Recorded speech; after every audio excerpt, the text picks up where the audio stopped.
Isang kwento ng mga kwento. Isipin mo, kung hindi kailangan magtrabaho para mabuhay, paano kaya ang buhay? Noong unang panahon, may isang kaharian na ganito. Kaya, paano nila ginugol ang kanilang oras? San ka man pumunta, makikita mo ang mga taong nagbabasa o nakikinig ng mga kwento. At sila'y namuhay ng maligaya habang buhay. At ang prinsesa ay nakaupo sa tore. Hinihintay pagdating ng kanyang prinsipe. At ililigtas siya. Ang malupit na salamangkero ay nagbitaw ng isang masamang sumpa sa kaharian. At sila'y umalis patungo sa pakikipagsapalaran ng kanilang buhay. Saan? Sa isang gubat? Sa kabila ng mga bundok? Sa ibabaw ng dagat? Saan mo gusto silang pumunta, kamahalan? Mahalaga ba ito? Ang dragon o mga mangkukulam o ang kontrabida ay laging pinapatay. Napakalinaw. Ako'y naiinip. Bawat kwento ay tapos na. Napakaluma.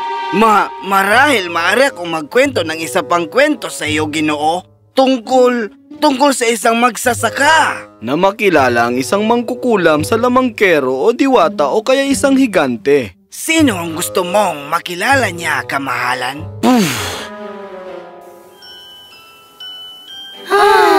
At namuhay ng maligaya habang buhay. At ang prinsesa ay nakaupo sa tore. Hinihintay ang pagdating ng kanyang prinsipe. At iligtas siya! Ang malupit na salamangkero sa kaharian.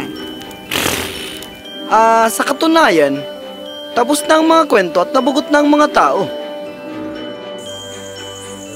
Hindi gusto ng prinsesa ng kaharian na makita ang lahat na walang ganat na babagot. Kaya't nagpaalam siya sa kanyang mga magulang at sa mga tao. Nagsimula siyang maglakbay sa iba-ibang bahagi ng kanyang kaharian upang maghanap ng mga bagong kwento. At habang ang liwanag ng araw ay humuhubog sa dapit hapon at ang langit ay naghahati sa iba't ibang magandang kulay, nagsimula ang prinsesa na maghanap ng lugar upang magpahinga sa gabi. Nakakita siya ng isang kahoy na kubo at nakarinig ng isang matamis na sipol.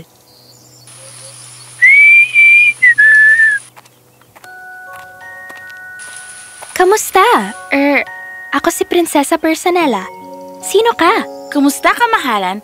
Ako si Phoebe. Ano ang maipaglilingkod ko sa inyo? Kailangan ko ng lugar para makapagpahinga. Iha! Sino siya? Bakit ka nakatira malayo sa lungsod? Pumupunta kami dito sa tuwing ganitong panahon ng taon dahil gusto ni Phoebe ang kakahuyan. Hindi ko maisip na may anumang mas gaganda pa dito sa mundo kesa sa mga awit ng mga ibon. Sasama ka ba sa akin, prinsesa? Para marinig sila sa umaga bukas? Oo naman, Phoebe. Sige! Isang buong buhay ang mayroon doon, di ba? Isang ganap na bagong mundo.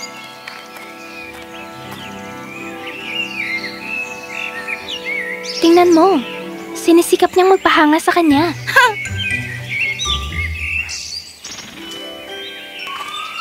At hindi pa siya mapapahanga. Kailangan ng prinsipe na gumawa ng isang espesyal na bagay. Oops! Swertehin ka. Oh! Hindi ba ang sweet?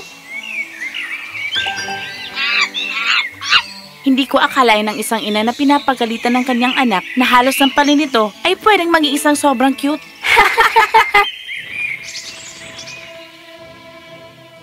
Ano ang nangyayari? Shh! May alam sila na hindi natin alam. Huwag kang babagyo. Sumama ka sa akin. At kolektahin mo ang mga kahoy habang tuyo pa. Bilisan mo! Dito! Sige. Interesado siyang makahanap ng ligtas na lugar kaysa atakihin tayo. Tara na!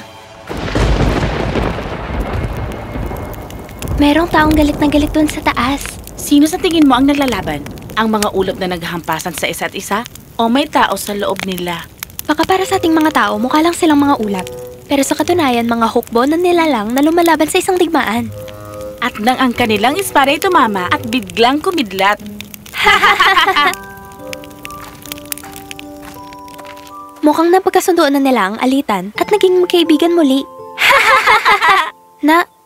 Nasaan tayo? Alam mo ba ang daan pa uwi? Tutulungan tayo ng mga puno. Tingnan mo dito. Ang mga lumot ay nasa gilid ng punong ito at wala sa kabila. Ang lumot ay laging tumutubo sa hilaga. Kaya kailangan natin dumiretso mula rito. Kamangha-mangha!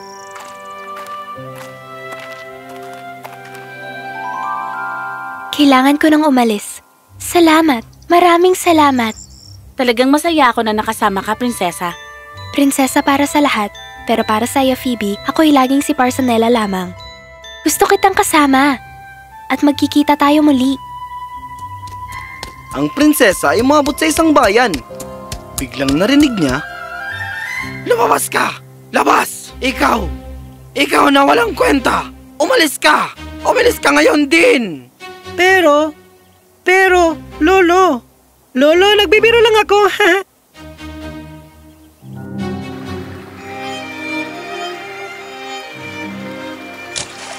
Kamusta? Bini? Ako ay si Prinsesa Parsanella. Ikaw?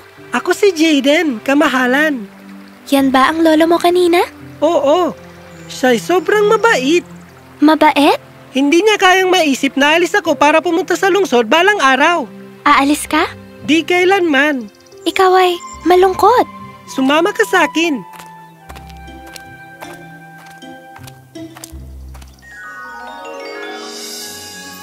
Nakikita mo ang gusaling iyon? Oo, ang perpektong mga arko nito, ang mga gandang mga dome. Sana Hinihiling mo makapunta doon?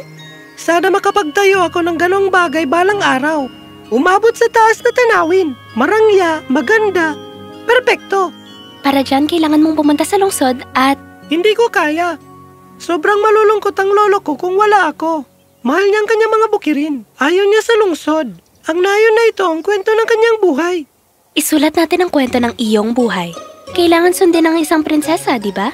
Halika! Kaya't, iginiit ng prinsesa na samahan si Jaden sa lungsod. At inayos niya na may mag-aalaga sa mga bukirin ng matanda habang siya ay wala. At habang nasa lungsod. Oo, kamahalan. Kung makita kong may kakayan siya, tuturuan ko siya sa sining at agam ng pagtatayo. O, sabihin na nating sobrang nababagot kami na walang mga kwento. Kaya ito ay isang magandang pagbabago. Salamat!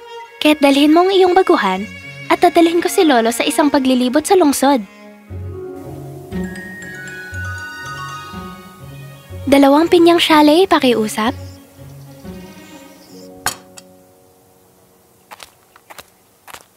Kamusta? Bakit mukhang nababagot ka?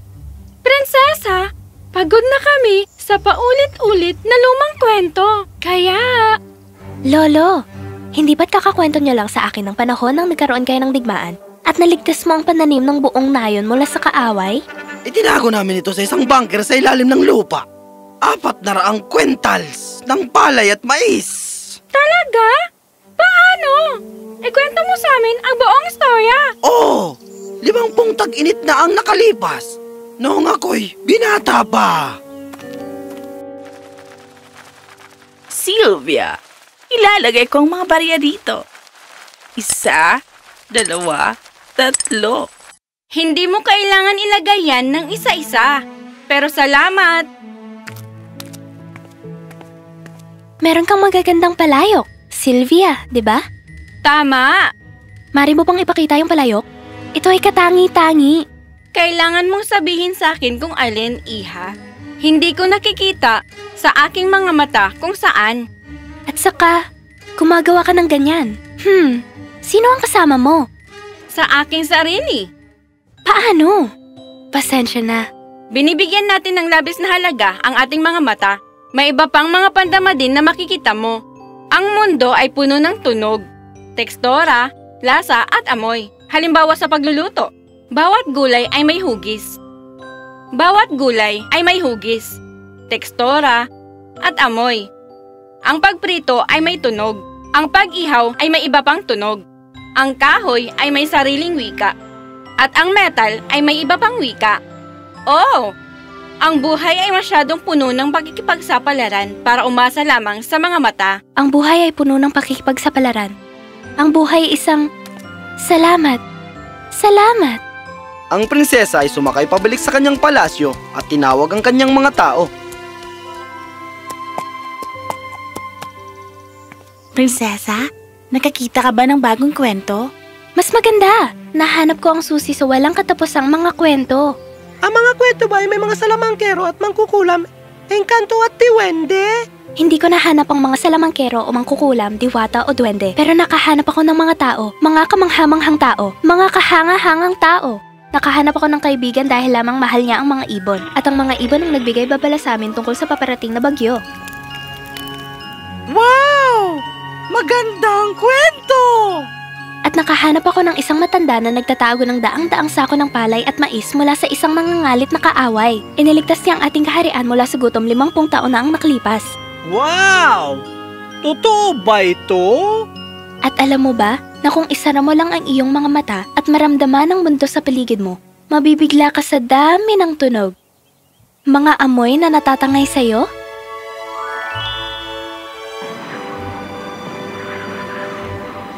Anong mundong pinuntahan mo, Parsanela? Ang ating mundo, Ama. Ito ang ating kaharian, ating mga tao. Ang bawat tao ay isang kwento, bawat sandali ay isang kwento, at bawat segundo ay isang pakikipagsapalaran. Ang buhay ay isang paglalakbay. Napakaraming pwedeng ibahagi, napakaraming pwedeng makita, napakaraming pwedeng matutunan, napakaraming pwedeng gawin. Bakit naman tayo mababagot? Kaya't mula noon, ang mga tao ng kaharian ay tinignan ang buhay bilang isang pakikipagsapalaran. Sinubukan nilang gumawa ng mga bagong bagay sa halip na maghanap sa mga libro. Sinubukan nilang maghanap ng mga kwento sa mundo sa paligid nila. Sa mga tao, sa paligid nila, nagbahagi sila, natuto sila, at lumago silang magkasama. Kaya, hindi sila kailanman nawalan ng kwento at hindi sila kailanman nabagot.